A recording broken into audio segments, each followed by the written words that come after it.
Muy bien. Bienvenida, compareciente. Perdón. Muchos temas, creo que ha abordado muchos de ellos, pero hay un tema central que yo quiero poner en la mesa que me preocupa con las tres propuestas. Y a las tres, tal cual, se los quiero poner en la mesa. El presidente ha sido muy claro. Está enojado porque no tiene una corte subordinada. Abiertamente ha declarado que fracasó sus nombramientos y que le fallaron los perfiles porque no han hecho exactamente lo que él quiere.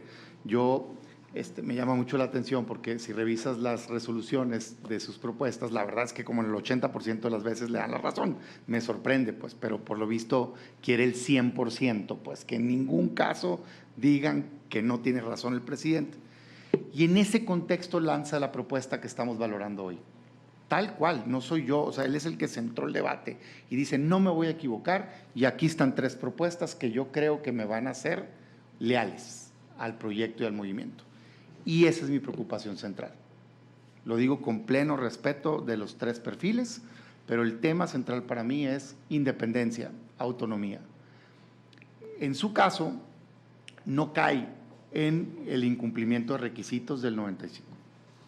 Porque dice secretario de Estado, no puede ser secretario de Estado el último año, pero sí creo que es justo decir que en la interpretación de lo que el constituyente estaba tratando de proteger, que es que no existiera una subordinación directa del Ejecutivo y que no existiera un conflicto de interés, es lo mismo, porque en los tres casos trabajan directamente con el presidente. En su caso, comisionada, no secretaria de Estado, pero sí subordinada laboral, digamos, del presidente, y quiero entender, no me deje poner palabras en su boca, miembro del movimiento que representa el presidente, más allá de militancia, sino de, digamos, de su gobierno, pues, ¿no? Entonces, mi pregunta es, y quisiera escuchar, ¿cómo considera, o si considera que existiría algún tipo de conflicto de interés, o cómo podría usted garantizar al país su plena independencia en la resolución? Y eso es, digamos, el tema principal que yo quiero poner en la mesa.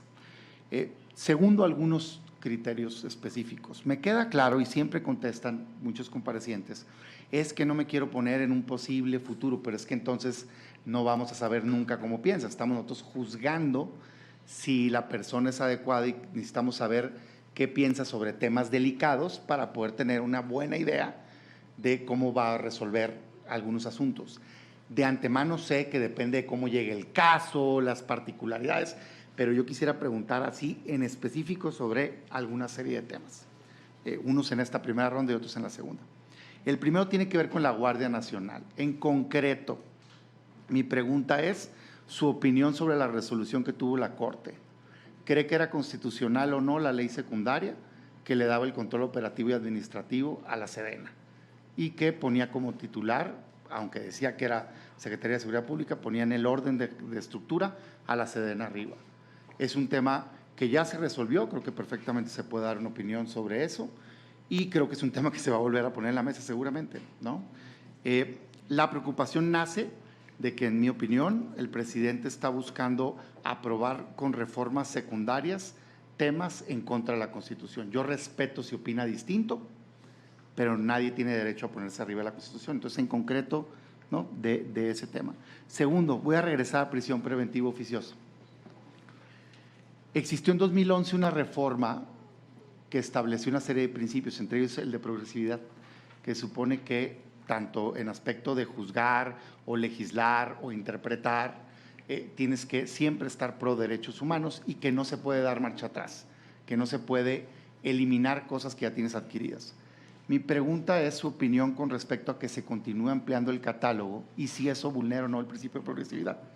Entiendo que para atrás pues pudiera ser que no, pero si es o no correcto que se continúe ampliando el catálogo de delitos que caen en prisión preventiva oficiosa, eso con la perspectiva del principio de progresividad, si lo vulnera o no, que está con igualdad de jerarquía constitucional en el artículo primero.